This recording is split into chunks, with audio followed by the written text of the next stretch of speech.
So, good evening, everyone. And tonight we have the sixth and final session of this course on how to cultivate loving kindness in daily life. And tonight I thought we'll start with a meditation on sympathetic joy that we learned about last week. And then I'll introduce the fourth immeasurable, which is equanimity, and explain what that is. And hopefully we'll have a bit of time to do some meditation on that as well. So we'll start with some prayers. If you want, you can imagine the Buddha in front of you as we recite the prayers.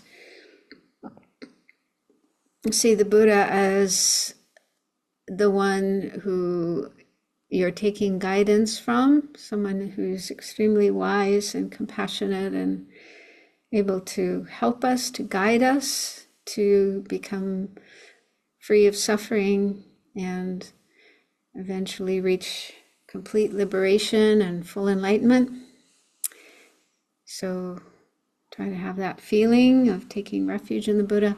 And then also generating bodhicitta, the attitude of wanting to benefit all other living beings.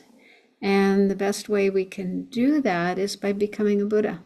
So aspiring to reach full awakening, Buddhahood, for the benefit of all living beings. So do your best to have those thoughts in your mind as we're reciting these prayers. Refuge and bodhicitta, and then the four immeasurable thoughts, which is the topic we're learning about in this course. I go for refuge until I'm enlightened to the Buddha, the Dharma, and the Supreme Assembly. By the merits I create through listening to the Dharma, may I become a Buddha to benefit all sentient beings. I go for refuge until I'm enlightened to the Buddha, the Dharma, and the Supreme Assembly. By the merits I create through listening to the Dharma, may I become a Buddha to benefit all sentient beings. I go for refuge until I'm enlightened to the Buddha, the Dharma, and the Supreme Assembly. By the merits I create through listening to the Dharma, may I become a Buddha to benefit all sentient beings. And let's just pause after each line of this next prayer, the four immeasurable thoughts, and try to really generate that particular immeasurable thought in your mind. May all sentient beings have happiness and the causes of happiness.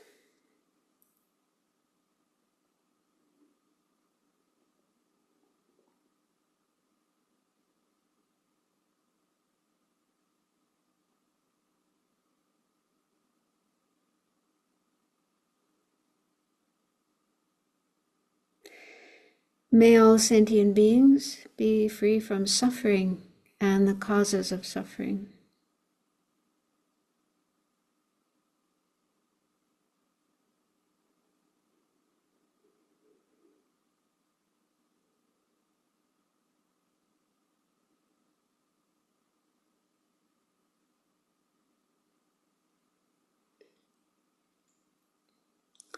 May all sentient beings be inseparable from the happiness that is free from suffering.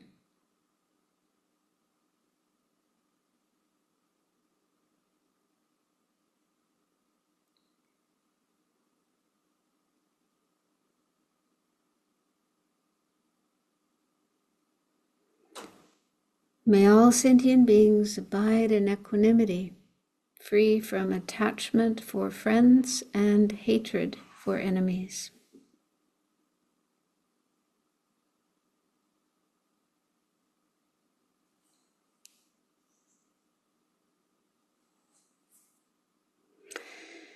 So now, spend a few minutes being aware of your breathing, the breath coming in and going out to help your mind settle down and be in a calm, clear, focused state for what we're doing tonight. So just allow the breath to flow in and out in a natural way without trying to control it or interfere with it. Just have natural breathing. And then let your mind, your attention lightly rest on the breath, on the experience of the breath coming in and going out. And if your mind wanders away to something else, some other thought or sound or anything other than the breath, when you notice that, gently let go of that other thought and return your attention to the breath.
Okay, so now we'll do a meditation on sympathetic joy, which is sharing in the happiness and good fortune of others, being happy when they are happy.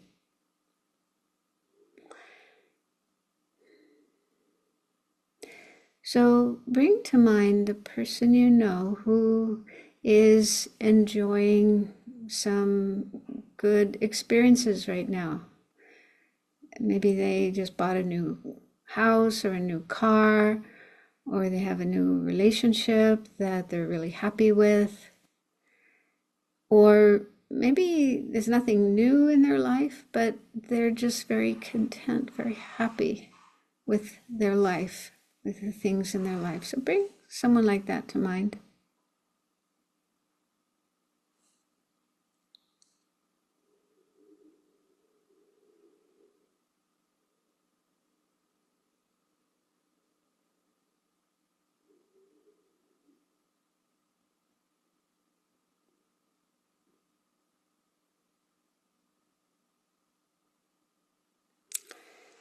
And remember that when we cultivate love, loving kindness, we wish others to have happiness. We want them to be happy. And so if that attitude is sincere, is genuine, then when they are happy, we should be happy too, because that's what we wanted for them.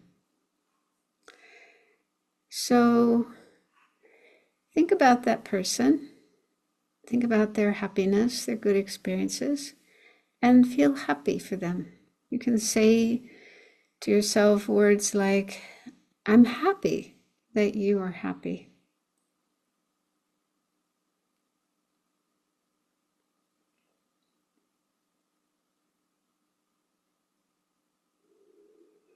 May your happiness continue.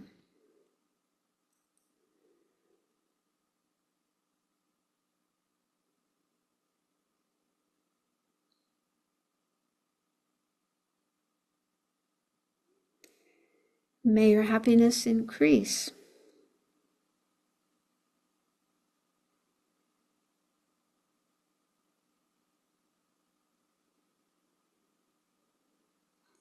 May your good fortune shine.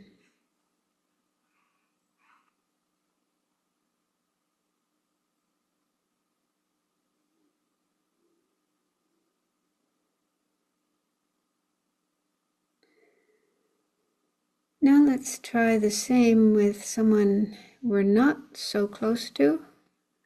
Could be a distant relative, a neighbor, someone at work. Bring to mind someone like that.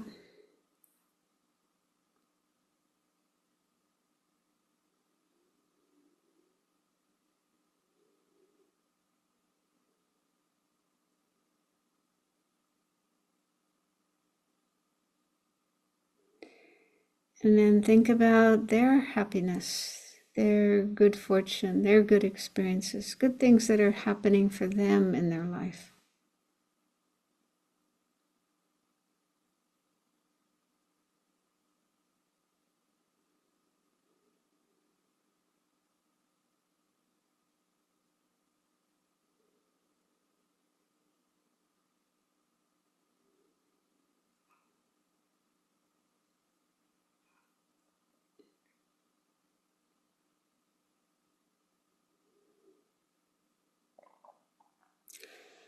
And again, feel joy for their happiness.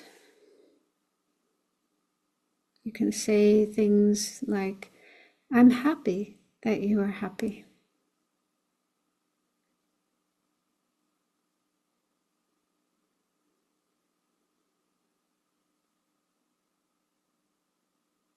May your happiness continue.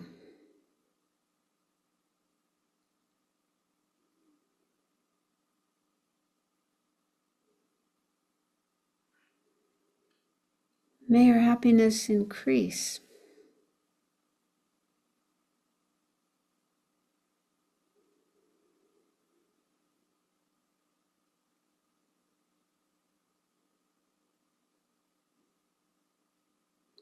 May your good fortune shine.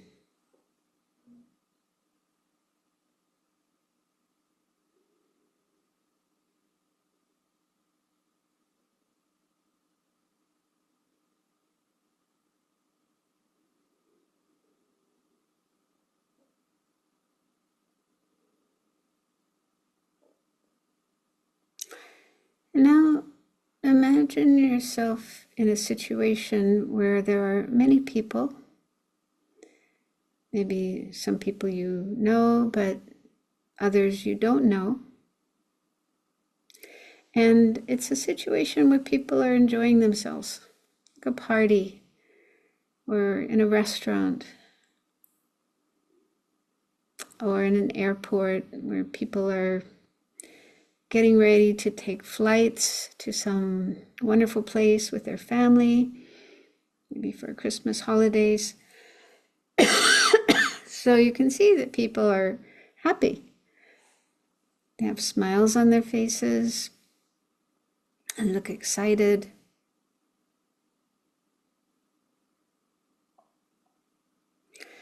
And let yourself share in their happiness. Feel how wonderful it is that these people are having good experiences. They are having happiness and joy.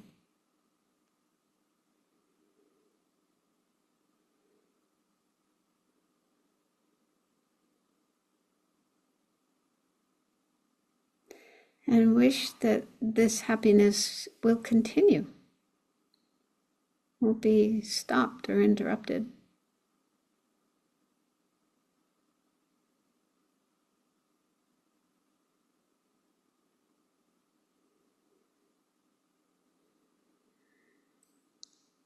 And wish that their happiness will increase.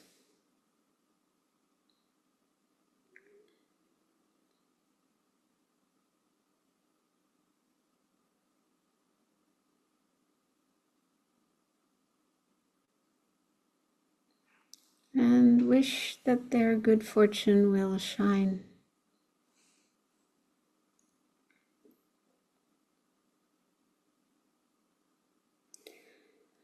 And finally, just let your mind rest for a few moments in whatever positive feelings you've been able to generate during this meditation.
So again, this state of mind of being happy for others' happiness and good fortune is the best antidote to jealousy or envy, which I'm sure we all experience sometimes, and it's like a really horrible feeling. It's really ugly and painful.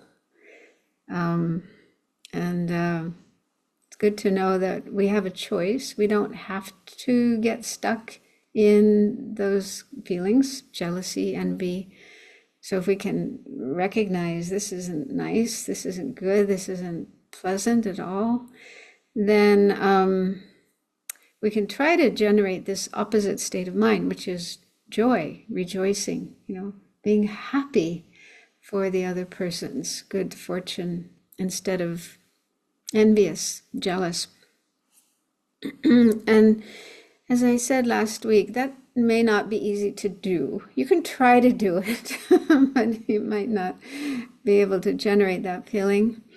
And there are some other things that you could contemplate that might help you get to that feeling of joy or rejoicing. For example, just recognizing how kind of painful it is to have jealousy. It's not at all pleasant. And on the other hand, joy, this sympathetic joy, is a very beautiful feeling. You're happy because the other person is happy instead of being miserable. And so, just recognizing the difference between those two states of mind and which one is more the way you really want to feel. We all want to be happy. We don't want to be miserable. And it could also help to think about karma. If you're able to accept karma, the teachings on karma, which say that whatever experience we have is the result of our own actions in the past. So if someone is experiencing happiness, good fortune, that's because they created good karma in the past. And if we don't have that particular good experience that the other person has, it's because we didn't create that karma. So it's a question of karma and not just good luck, bad luck, or somebody up there that's deciding, I'm going to reward you and I'm going to punish you. So it's not like that, but it's our own karma. And if you can accept that, it may take a while to be able to accept that, but then if you can, it makes a lot more sense to try to have this attitude of joy, rejoicing, rather than jealousy, because it's virtuous. Feeling happy, feeling joy for someone else's happiness is a virtuous state of mind. It's good karma. We're actually creating good karma if we can do this. We can feel joyful. Whereas jealousy is negative. It's a really negative state of mind. So if we indulge in jealousy, we're creating non-virtue. We're creating bad karma. And so if we create bad karma, that's just going to lead to more problems, more suffering, more misery, more deprivation. That's not what we want. What we want is more happiness, more good experiences.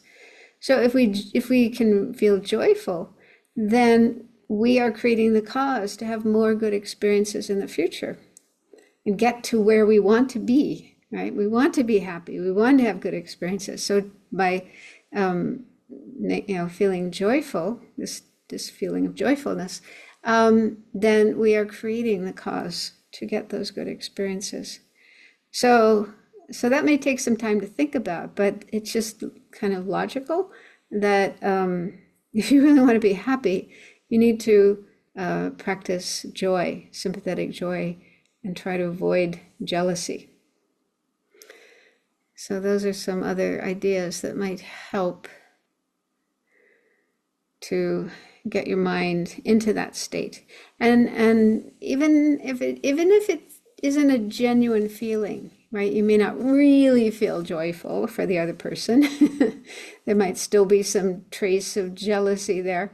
But if you make an effort to do it, if you make an effort, just say to yourself, I'm really happy for that person. It's really wonderful that they are having that experience, that they are having this good fortune.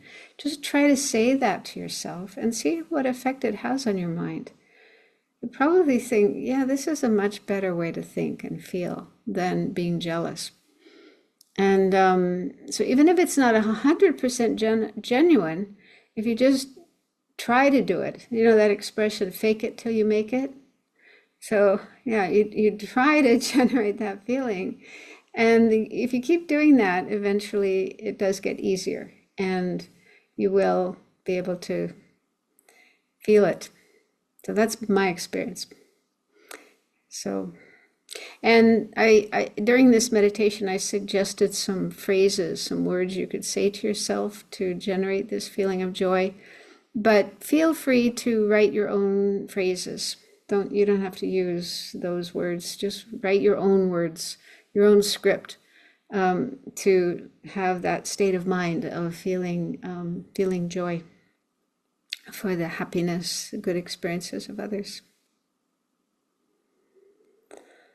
Okay, so any questions about that before we move on and look at the last of the 4 immeasurable thoughts?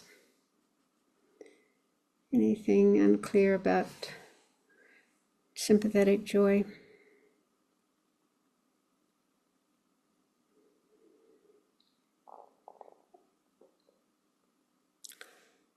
Okay, so I did make some slides for equanimity.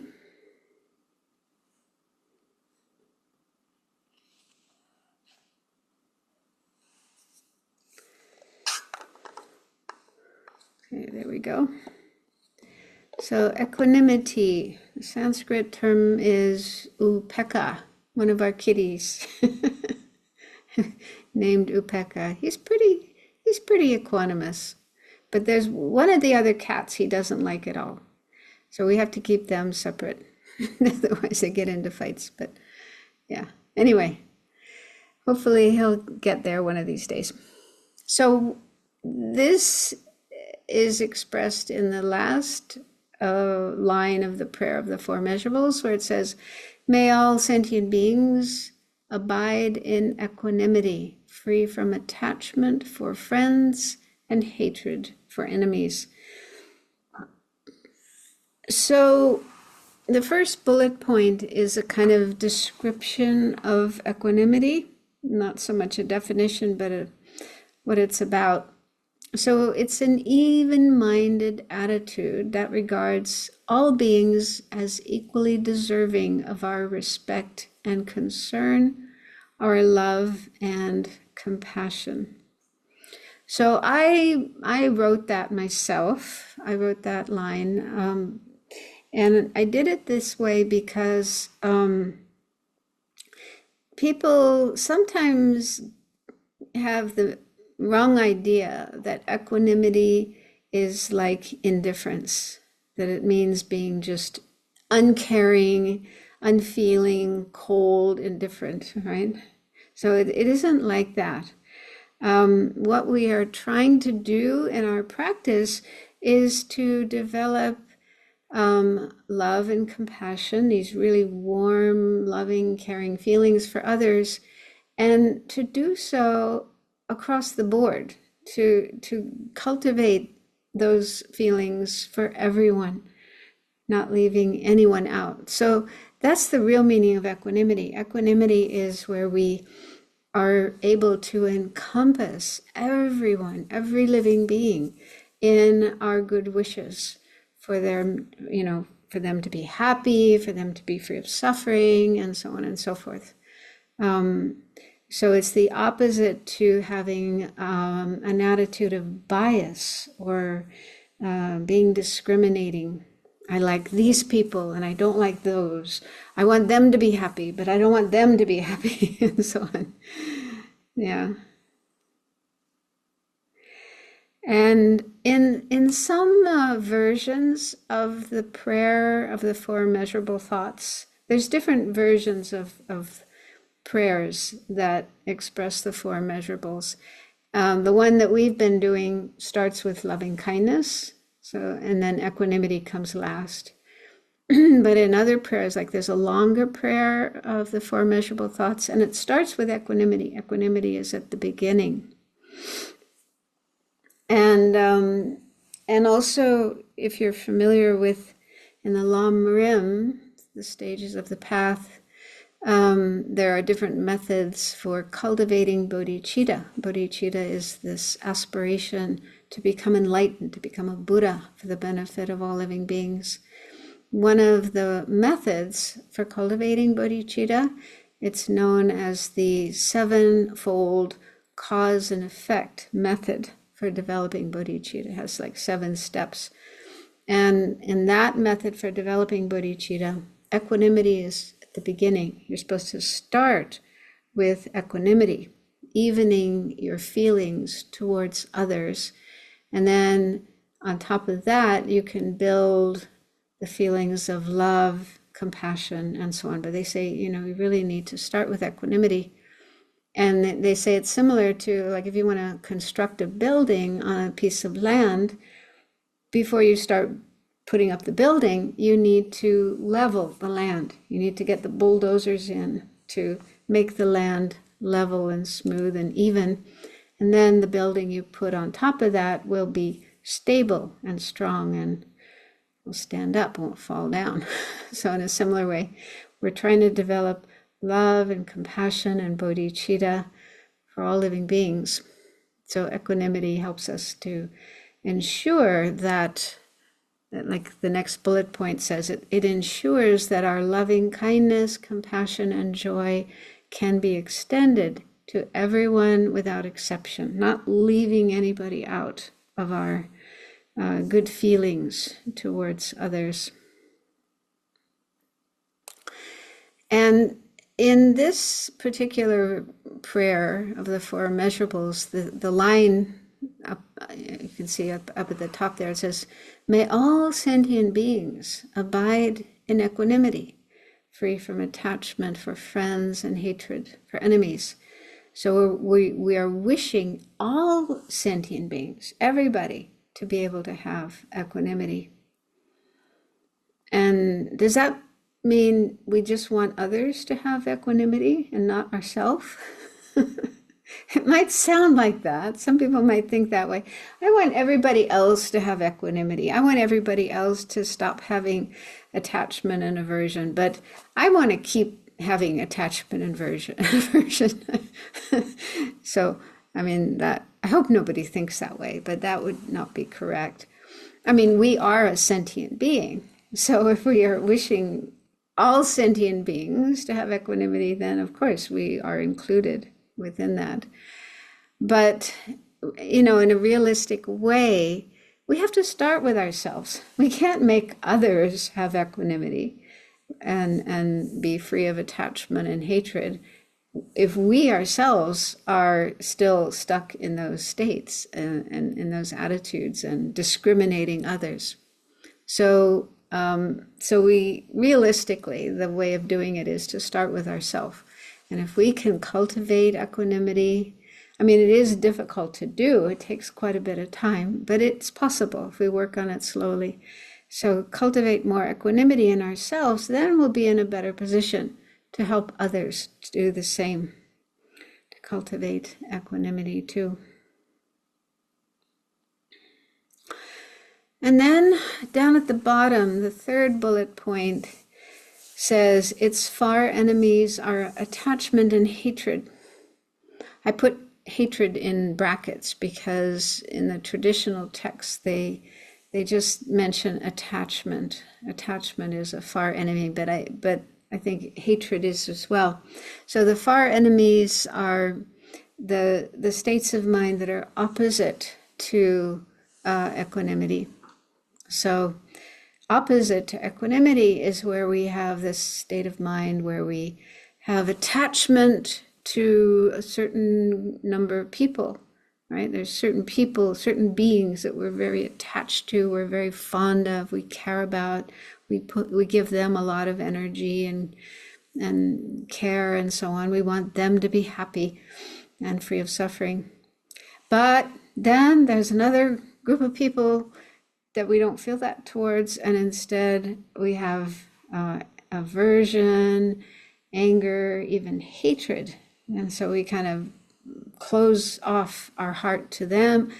We don't want to help them, we don't care about them, and we may even have thoughts of thinking that they deserve to suffer.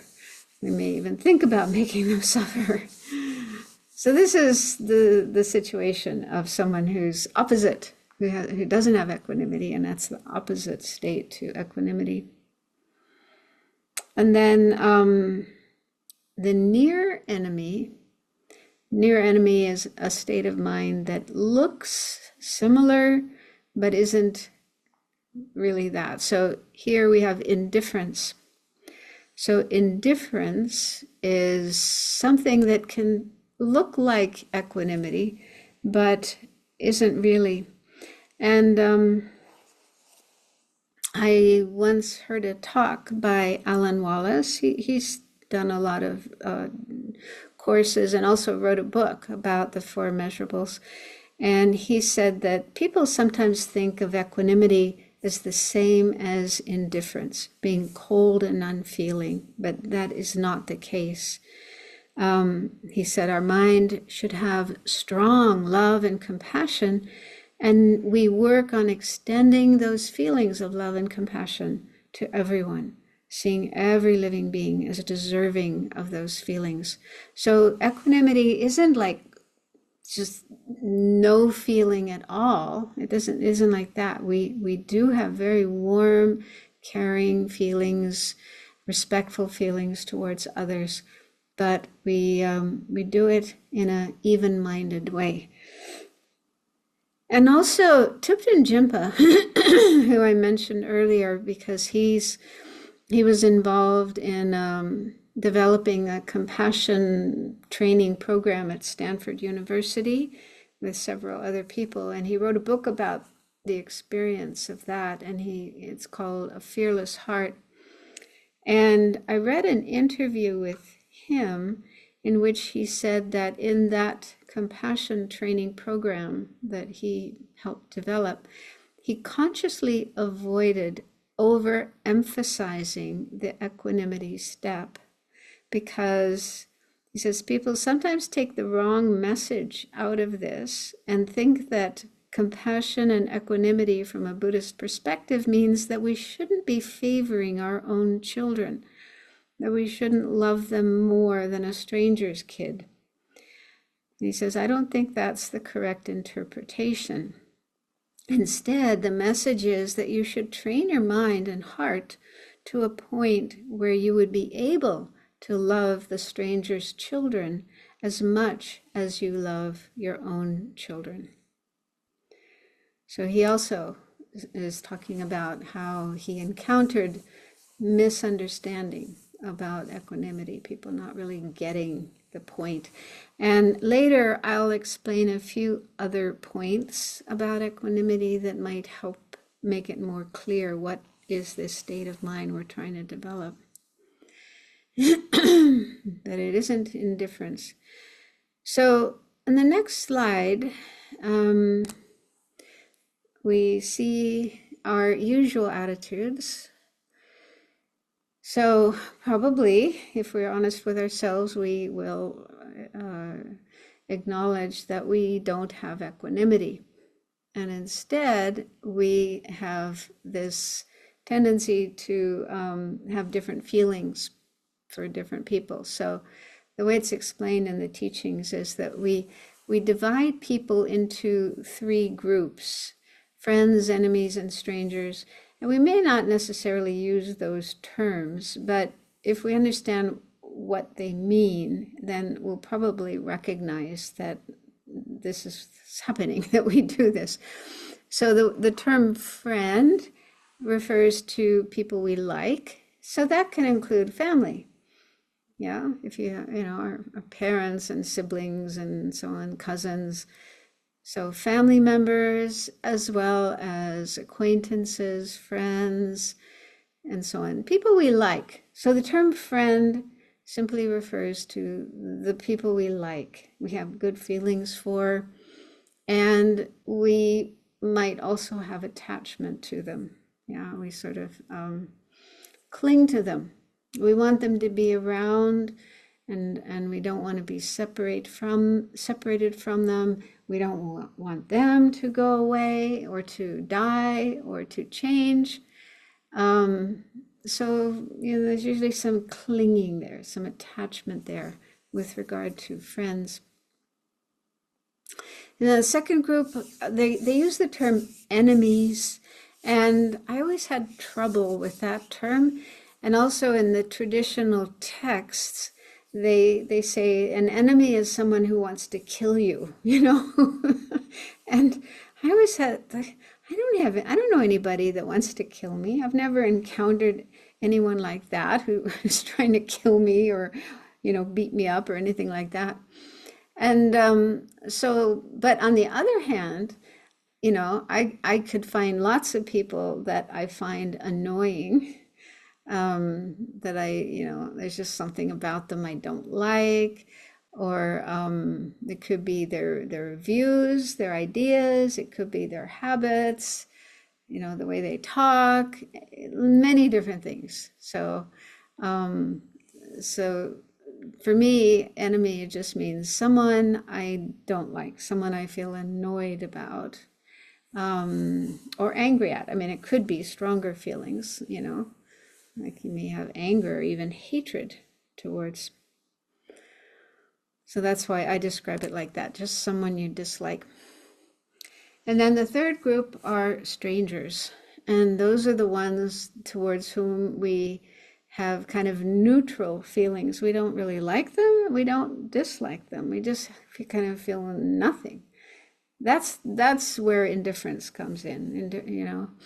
If you think, if you notice your feelings, if you're in a place where there's a lot of people, like an airport or a shopping mall or just walking down the street in a city, there's all these people around that you don't know at all. You don't know anything about them.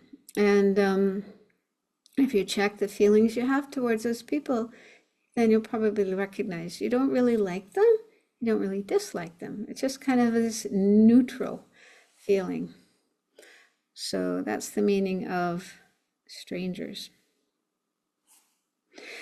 Okay, so this is, if you check, if you're honest with yourself, then you might recognize that this is what we do.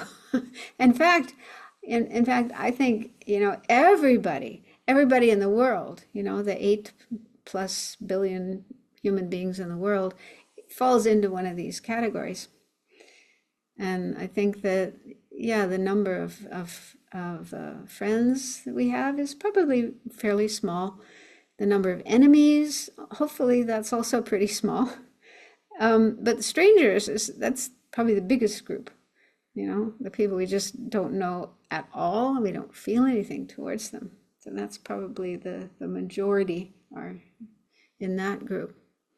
But yeah, if we're honest with ourselves, probably we put everyone in the world into these different categories. So why does this happen? Why do we do this? Is it something like our permanent nature, our inherent nature to be this way? And it's something that we'll be doing this forever and we can't change it at all? So no, it's not like that, because there are causes and conditions for having these attitudes.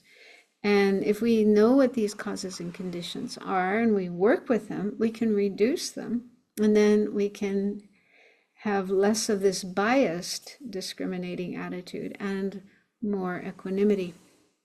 So let's look at some of the habitual tendencies we have that causes us to have this biased attitude. So one is, number one, having mistaken notions of ourself and also self-importance.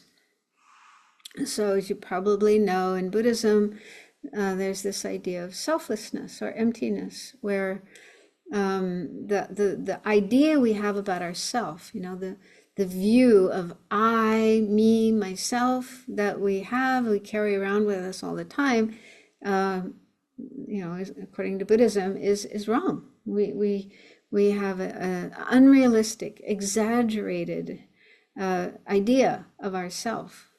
Believing in a self, a real, inherently existing, independently existing self, I, me, that is actually just like a figment of our imagination, a creation of our mind, and it doesn't exist at all.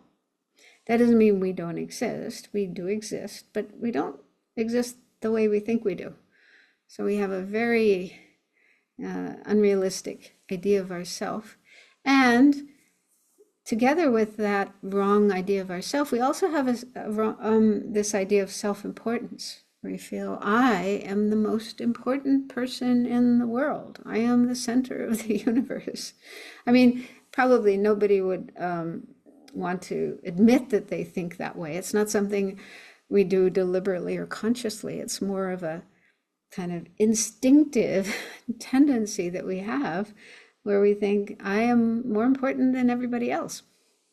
And we can see that with choices that we make, decisions that we make, actions that we do. Yeah, we're often, putting ourselves first, thinking of ourselves first before others. So these are very deep and long-term habitual tendencies that we have, and they didn't just start in this lifetime, according to Buddhism, but we've carried them from our past lives, going back to forever, beginningless time.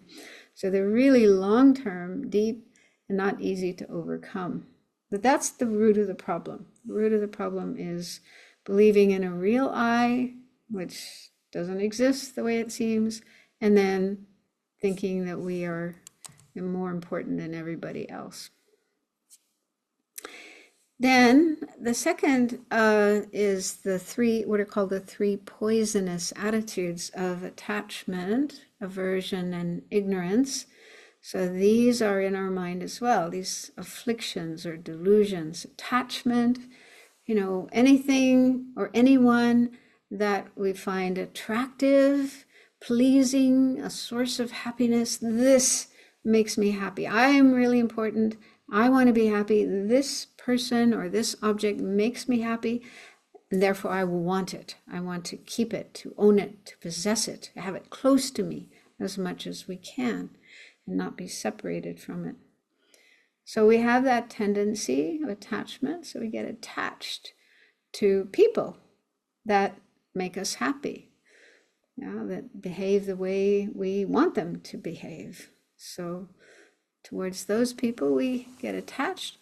Then we also have this tendency to have aversion, dislike, anger, hatred towards anyone or anything that we don't like. They rub us the wrong way. They irritate us. They don't do what we want them to do. They do what we don't want them to do. They're acting opposite to how they should be. And we have all kinds of reasons. But anyway, we have reasons why we dislike certain people. And towards them, we have feelings of aversion, anger, hatred. And then ignorance. Ignorance is just our basic misunderstanding about how things exist, both ourselves, but also others and phenomena and the world and everything. So according to Buddhism, this is our basic problem. We just don't see things correctly as they are. And so that plays a role even with strangers. So attachment is the feeling we usually have for friends, aversion, the feeling we have for enemies, and then ignorance, even strangers, the ones we don't really like, we don't really dislike, but we still have ignorance with respect to them. We don't see their real nature. We don't really know them. We don't understand them. And so as long as we continue having this attitude of kind of uncaring indifference towards those people, then we are perpetuating ignorance. Ignorance is being perpetuated and not overcome.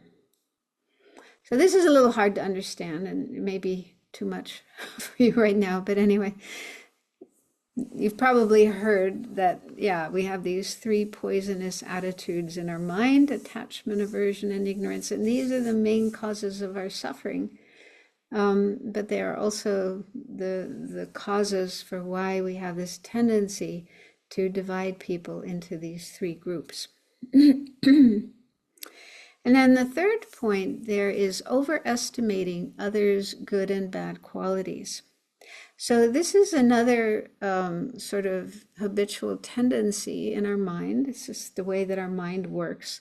So when we meet someone and we find that person attractive, interesting, we feel kind of attracted to them, then what happens, our mind will start making up stories about that person.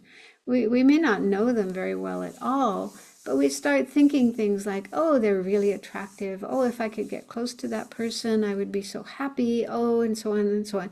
So our mind kind of makes up these stories about the other person, exaggerating good qualities and making them into someone much more wonderful than they probably are. So that's the meaning here of overestimating their good qualities. And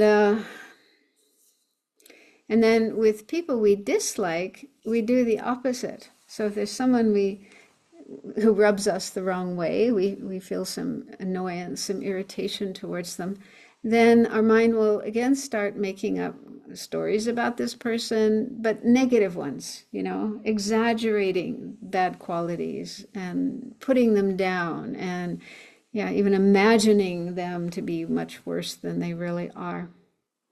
So this is another thing that happens in our mind, where we exaggerate either the good qualities of someone we're attracted to, we like, or bad qualities of a person we don't like. So we've got these tendencies operating in our mind, and it's because of this that we end up in this situation of feeling certain people are friends, I like them, I care about them, I want to give them my energy, and so on. Others are enemies, I don't want to be nice to them and hold on to negative feelings towards them, and so on.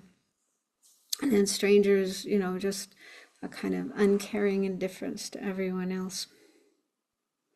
So it's a complicated situation, but it is possible to change this. So the next slide shows some things we can do to start working on this situation and bringing about a greater sense of equanimity, equalizing our mind towards others, equalizing others.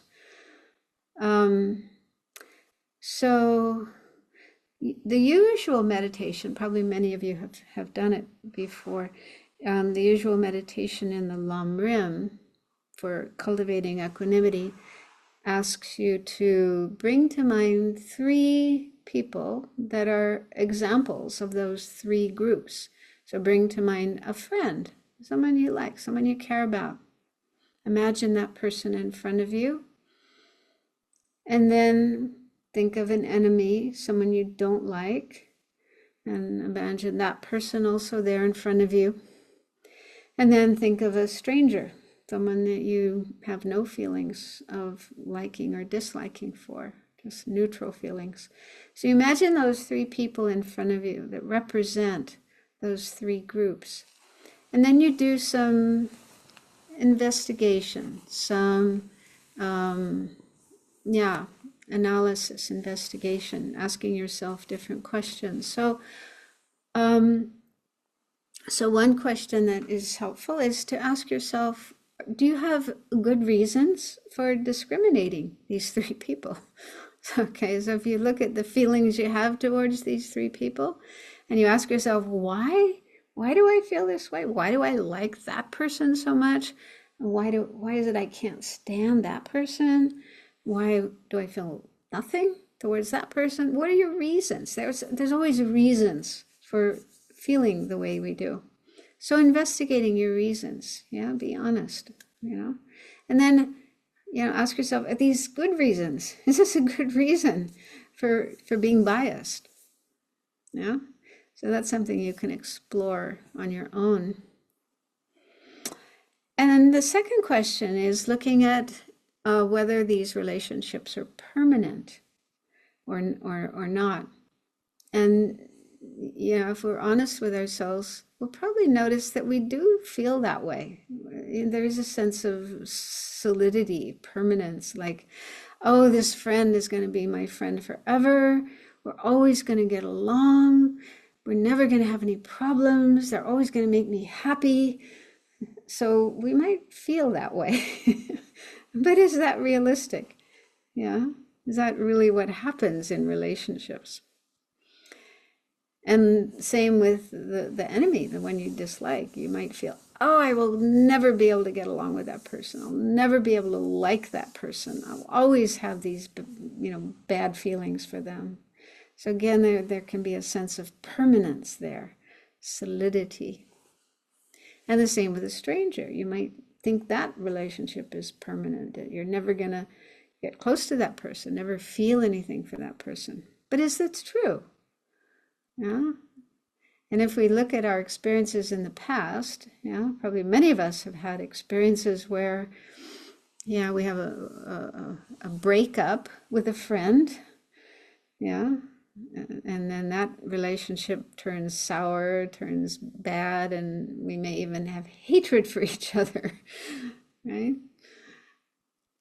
And then with the person you don't get along with, the person, you have bad feelings towards, that may be not so likely to change, but it does, it can. I had that experience once where, there was another Dharma student that I would run into at Dharma events, and I didn't like this person at all. I thought they were just, not a nice person, not a good person. So I always wanted to stay away, even though that person was very friendly to me, but I would just try to get away from them.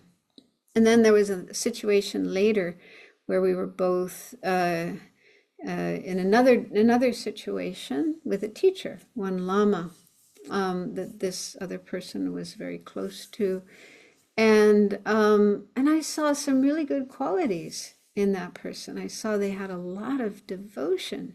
The way they behaved with that Lama was just beautiful. There were a lot of really beautiful qualities in them. And so it's like I saw things in that person I hadn't noticed before, I hadn't seen before. And it really helped me to, sorry, to, see them in a different way, in a different light. And we became friends. So that can happen too. And then strangers. Yeah, before we become friends with somebody, that person is probably a stranger, right? We didn't know them at all. Then we met them at a party, at work, or through a mutual friend, and we started talking. We found we had a lot of things in common, and we became friends. And so, yeah, relationships with strangers can change. They can become a friend. They could also become an enemy. Depends. But anyway, the point is that relationships with others are very impermanent, transitory, not at all like carved in stone. This is how it's going to be forever and ever and ever. So thinking about that can also help to loosen our view, our feelings towards others, and not have such strong like attachment, clinging to the present feelings and the present relationships.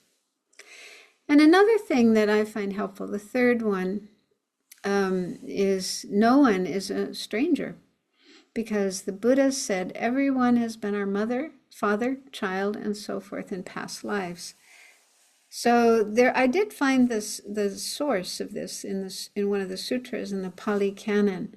The Buddha said, he talked about how he can't see the beginning of samsara. Samsara, is without beginning. And he also said, I cannot see anyone who has not been your mother, who has not been your father, who has not been your brother, your sister, and so on. And so those are the Buddha's own words. And it's difficult. It's very difficult to believe that. But it's also difficult to disprove it. Right? How can we be sure that it's not true? Right? So this is actually one of the things we meditate on in the Tibetan tradition, to get a sense of the kindness of others. Everyone's been our mother.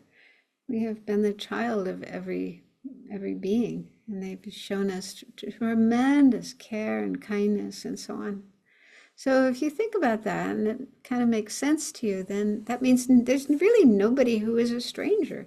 We have had very close, intimate, loving relationships with every person, every being in past lives. And that can also help loosen our attitudes towards others, have more equanimity. And then the next point is kind of thinking in terms of the ultimate nature, the true nature of things.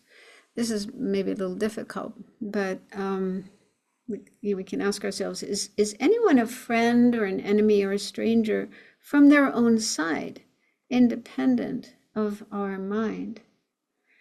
So, if you think of a friend, a person you like, you care about, you think is wonderful, you have really good feelings for, does everyone else feel that way? Yeah.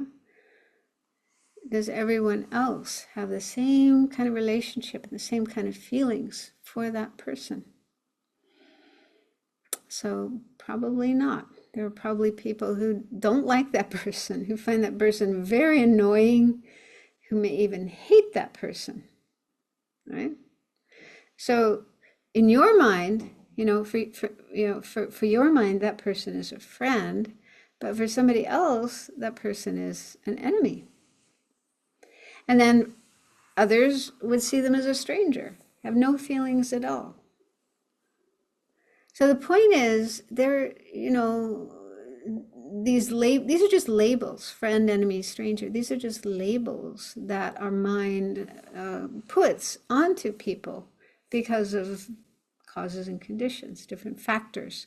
We call someone a friend, we call someone else an enemy, and so on.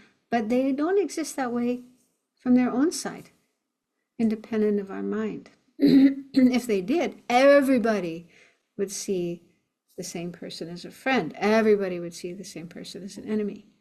And that's just not true. And one time I was leading a meditation on this, and afterwards I asked the people to, share their experiences. And one woman, I hope I didn't tell this story to you already. I told it recently to someone, but anyway, one woman said that she put her husband in all three places: friend, enemy, and stranger. And I thought, wow, she's very sharp, very insightful. Because it's probably true for all of us. Someone we consider a friend, we have good feelings for most of the time, but maybe there's certain moments when we see that person as an enemy, we get really angry at them. They even want to beat them up or do something harmful to them. Yeah. So it's really up to our mind. It's really what's going on in our mind that determines if someone is a friend or an enemy or a stranger. And they don't exist that way from their own side. So that's a helpful. And I also find it helpful, I didn't put it down here, but I find it helpful to try to imagine a Buddha. A Buddha or a Bodhisattva who has cultivated great compassion, great love, and of course equanimity. And in the mind of a Buddha or a Bodhisattva, there's no such thing as an enemy or even a stranger. Everyone is a friend because they are able to feel good feelings, beautiful, warm, loving, caring, compassionate feelings for every single living being without exception. Yeah. So I try to imagine that, how, if I had the mind of a Buddha, if I had the mind of a Bodhisattva, how would I see this person? How would I feel towards this person? And then that makes it also more clear that, if I dislike someone, if I see someone as an enemy, it's because of what's going on in here, in my mind, and not because of they're really like that from their own side. And then the last point is that every being is the same in wanting to be happy and to not suffer. So this is also, it's a pretty simple idea, not difficult to understand, but this is also helpful to have more of a sense of equanimity, just to see the ways in which we are the same. Like the commonality, the common ground that we have. We are all sentient beings trying to be happy, trying to find happiness and trying to avoid suffering. So these are just, you don't have to contemplate all of them, but just meditating on some is very helpful. Let's do a little meditation, so I'm not just talking the whole time. Just do a short meditation to get a sense of some of these ideas.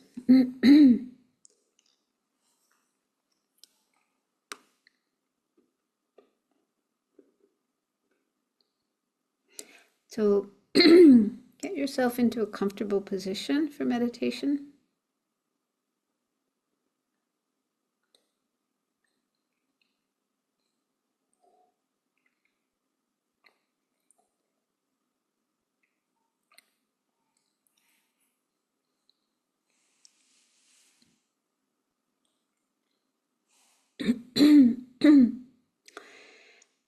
And then think of an example of these three types of people. Start with a friend, someone you have good feelings for, someone you like.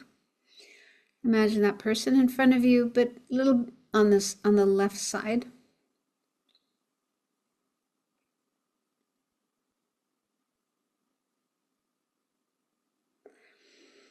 And then think of someone you don't like. But it might be better not to think of your worst enemy, maybe someone who's caused you a lot of suffering and your feelings are really strong and it would be difficult to work with. So maybe just think of someone you have some mild irritation towards.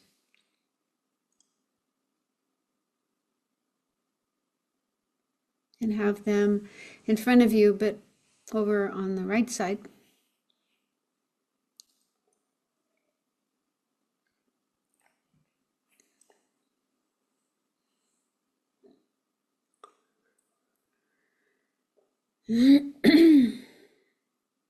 And then think of a stranger. So you could just imagine yourself in a crowd of people, surrounded by a lot of people you don't know, and just pick one of those people, like a total stranger, out of that crowd and imagine them there in front of you.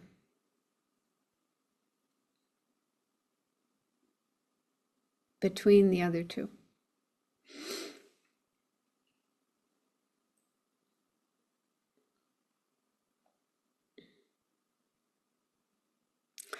And now look at the friend, focus on that person, and ask yourself, why do you like this person so much? What are your reasons?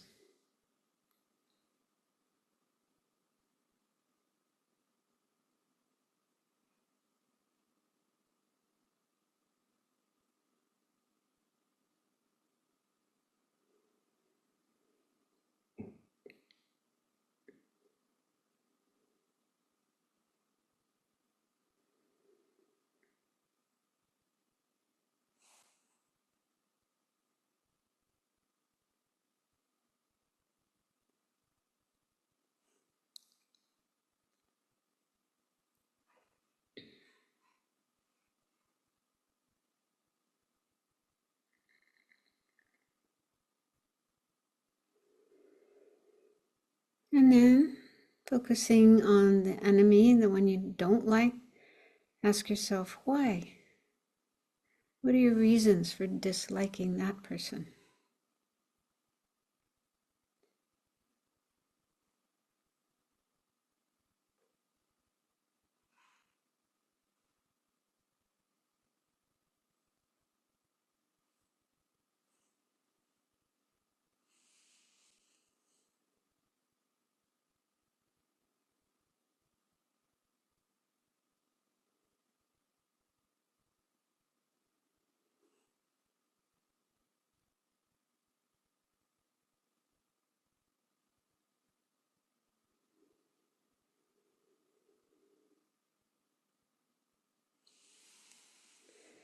And then focus on the person in the middle, the stranger, and ask yourself why your feelings toward that person are kind of indifferent.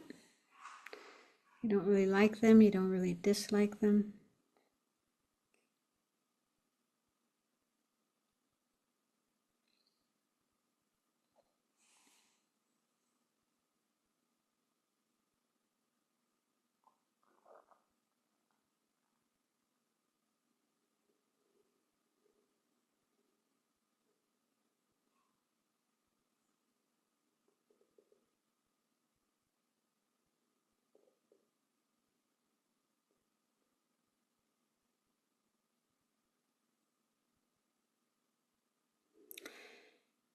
So, do you think these are good reasons? The reasons you have for liking one person, disliking another one, being indifferent to the third one, are they good reasons? Are they solid, valid reasons that you want to hang on to and never change?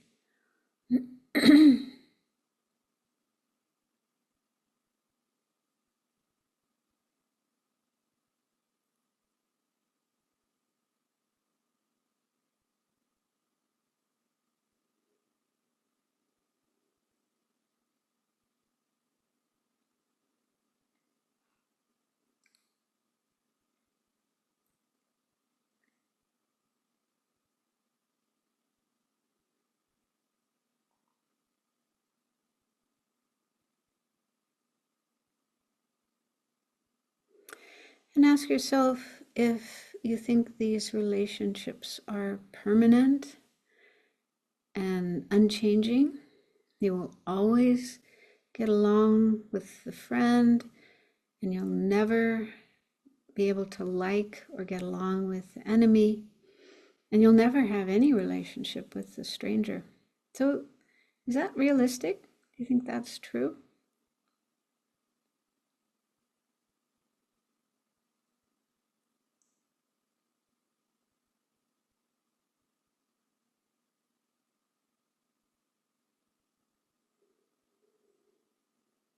Is it possible that something could go wrong in your relationship with a friend and that relationship might end?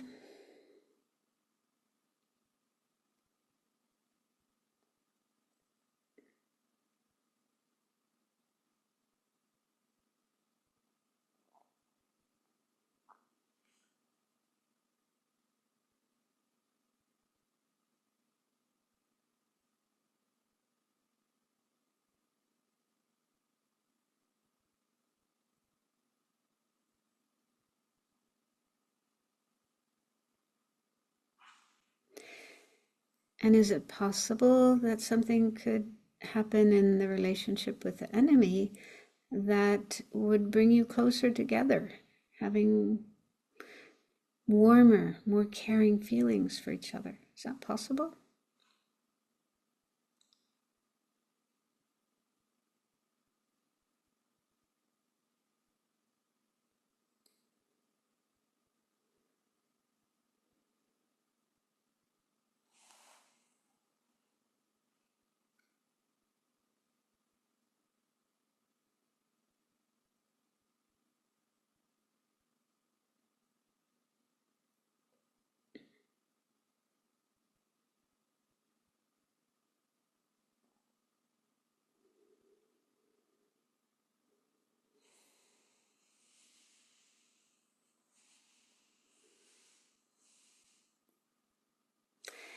And finally, think about the mind of a Buddha, although it's not possible to really know what goes on in the mind of a Buddha, but it's said that in the mind of a Buddha, there is no anger, no aversion, no rejection of anybody, only love, pure, unconditional love and compassion for everyone, every living being without exception. Just try to get some sense of that. Try to imagine what it would be like to have that mind and to be able to look at these three people in front of you and feel equal concern and love and compassion.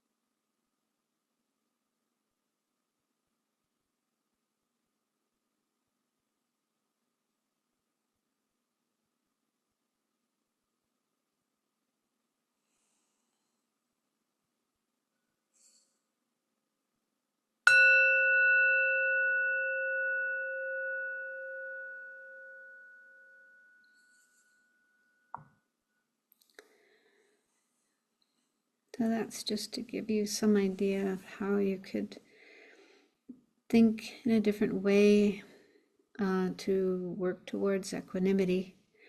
But realistically, it does take time to contemplate these points and,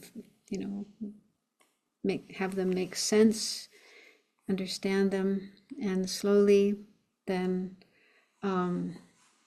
our feelings will change. But to really have equanimity, I think takes quite a bit of time and energy and contemplation. But it's good to at least understand that it's possible, that we can change the situation and not have such strong, biased feelings towards others. So I'd like to mention one other thing, another kind of misunderstanding that people sometimes have about equanimity, and that is that it can seem like we're trying to erase notions of friend, enemy, and stranger and make everyone the same.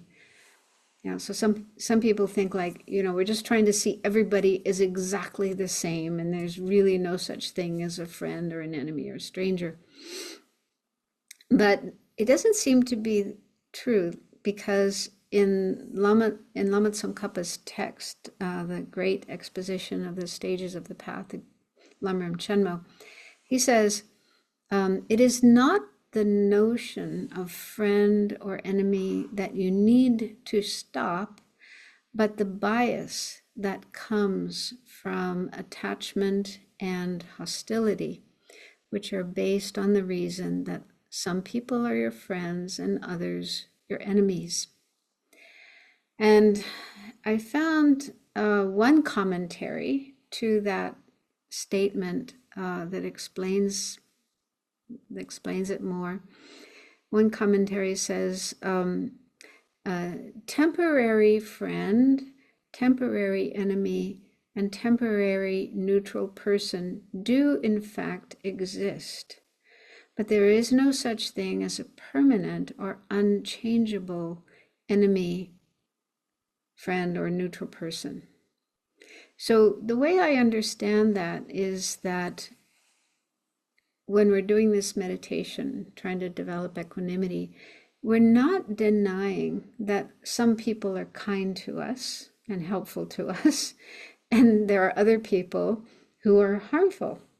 They harm us, they harm others. So we're not trying to deny that. We're not trying to erase that. It's true. It's relatively conventionally true. Some people are very kind and helpful. Other people are really harmful. So we're not trying to erase that and deny that. But, and also we're not trying to deny that we can get along with some people more easily than others, right? So, there's some people we meet and we just click. We have, good relation. It's really easy to get along with them. And then there are other people that are really difficult to get along with. Even if we try, we can't do it. So this is reality. This is true. We're not trying to deny that. But just to understand that these situations are temporary and not permanent. That there's no such thing as a permanent enemy, no such thing as a permanent friend, that they're going to exist that way all the time, forever, right? So just to loosen up that view of things. So yeah, maybe there's someone we don't get along with right now, and maybe they're mean to us, but just to think, well, maybe they'll change. Things could change one day, and maybe we'll be able to get along and have a good relationship. So not to hold that so permanently. And another commentary to this, that line by Lama Tsongkhapa, he says, this is actually from Yangtze Rinpoche in his book, I forget what it's called. Anyway, by cultivating equanimity, we are merely trying to target the obsessive mind of attachment that we have in relation to friends, and the aggressive mind of anger that we have in relation to enemies, and neutralize these. So that's what we're really aiming to do, is to work on our own attitudes and reduce, the strong attachment we have for some people and the strong aversion, hatred that we have for other people. Try to neutralize those and try to generate a sense that everyone is deserving of our respect and our concern. But still acknowledging that, some people are nicer than others, and we can get along with some people better than others. So does that make sense? If you have any questions, you can raise your hand and ask.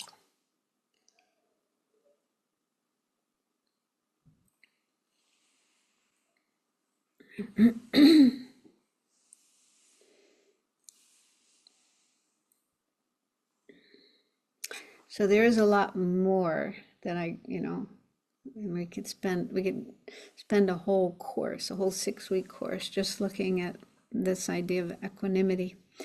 So the next slide, the last slide, is some resources. If you want to learn more about these 4 immeasurable thoughts, there are some books. You can get a copy of these slides. So here are some books that have more information about the 4 immeasurables. One is called In Praise of Great Compassion by the Dalai Lama and Thupten Chodron. That's volume 5 in the series called The Library of Wisdom and Compassion. So that's a wonderful book. It has a lot of information about love and compassion and everything else. And then Loving Kindness, the second one, called Loving Kindness, The Revolutionary Art of Happiness by Sharon Salzberg. That book has been around a long time. It's probably the first book that really talks about loving kindness from the Buddhist perspective. But she also does talk about the other 3 immeasurables: compassion, joy, and equanimity. And then the third is a book that I wrote called Awakening the Kind Heart. So that's about the 4 immeasurables with some meditations, how you can meditate on. And then there's a book by Ellen Wallace called The 4 Immeasurables, Cultivating a Boundless Heart. And then the last one, I don't know, maybe some of you have heard of this organization. It's called Braver Angels. And I know a few people who have gotten involved with them, and I'm interested. I just haven't had the time to do it. But if you go to their website, what they do is they try to get people together who are on opposite sides of political views or religious views, and get them to talk to each other and listen to each other without arguing, without having animosity, but just to, see each other as human beings and listen to each other. And apparently they do wonderful, wonderful work. But you can go to meetings where you can participate in these kind of conversations. But also the website offers tutorials or little little courses that you can take in how to be more open to people who have different political views or different religious views than you do. So I'm really curious. I really would like to find the time to do that, but that's something else. And I think that's, related to what we're talking about here: equanimity, love, compassion. Yeah, there's so much, a lot of anger and animosity and divisiveness, and sometimes people get very disheartened by that and just want to hide, stay away from people who have opposite views. So it's good to know that you don't have to do that. It is possible to meet those people and have a nice conversation with them. So that organization gives you tips and methods for being able to do that. So this course was meant to be about how to practice loving kindness in daily life. I talked about more than just loving kindness. I also talked about the other 3 immeasurables: compassion, joy, and equanimity, because I think they are all kind of facets of each other. They're all facets of loving kindness. So it's really good to know about all 4 of them and try to work on all 4 of them. And it's good to try to bring them into your daily life. So if you can remember to do, it might be good in the morning, to do a little meditation on them and then try to carry that into your day. So when you're walking around, you're riding on a bus or a train, you're working in an office with other people or going shopping, you can, just sometimes become aware of the people around you and then generate one or more of these immeasurable thoughts, like may they be happy. I wish them to be happy. May they be free of suffering. You see somebody happy and you share in their happiness. Yeah, enjoy whatever they're enjoying along with them. Yeah, and if we can do that, it's particularly helpful with people we may feel uncomfortable with. You know, sometimes we see somebody and we feel a little like, I don't know about this person. We might want to distance ourselves from them. But if we can bring to mind one or more of these immeasurable thoughts, like, oh, this person is just another person like me who wants to be happy, doesn't want to suffer. May they be happy. May they be free of suffering. Yeah.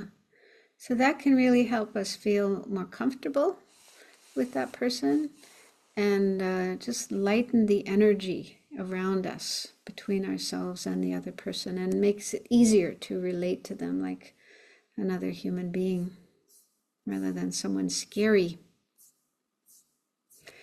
Okay, so that's all I have to say. I mean, of course, there's a lot more. It's a big topic, but this hopefully was at least an introduction to the topic. And I hope you're interested in learning more and practicing more. These qualities are so beautiful, so wonderful for yourself, if you can have more of them in your mind and your relationships. But they also are beneficial for others, because if we can relate to others with more love and compassion, then it makes them happier, more comfortable, and inspired. Yeah, if we want others to be more loving and compassionate, the best way to do that is be an example ourselves. Be that way ourselves. Show them how to do it. Like they say, actions speak louder than words. I think that is quite true. Okay, so I guess we can conclude with dedication. So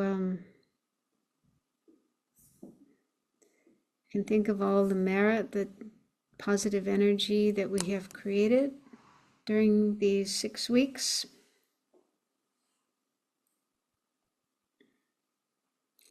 And then remember your altruistic intention, wanting to benefit others, wanting to do what's beneficial for others. And that's mentally share this positive energy with other beings, with all other beings, wishing that it will bring them happiness and freedom from suffering and help them reach enlightenment. Due to the merits of these virtuous actions, may I quickly attain the state of a Guru Buddha and lead all living beings without exception into that enlightened state. May the supreme jewel bodhicitta that has not arisen arise and grow, and may that which has arisen not diminish, but increase more and more. And praying for the long life of His Holiness the Dalai Lama and all other spiritual teachers as well. May they all remain in the world as long as possible and continue benefiting sentient beings. Incomparably kind and supreme Tenzin Gyatso, the wish-fulfilling, wish-granting jewel, source of every benefit and happiness in this world, may you have a long life and all your holy wishes be spontaneously fulfilled. And then praying for the swift return of Lama Zopa Rinpoche, patient in bearing the hardships of spreading the teachings of the Muni in general, and the teachings of the victorious Jamgun Tsongkhapa in hundreds of directions. Lord of Dharma, holding the 3 vows and wearing saffron robes, please quickly return as the glory of the peerless teachings.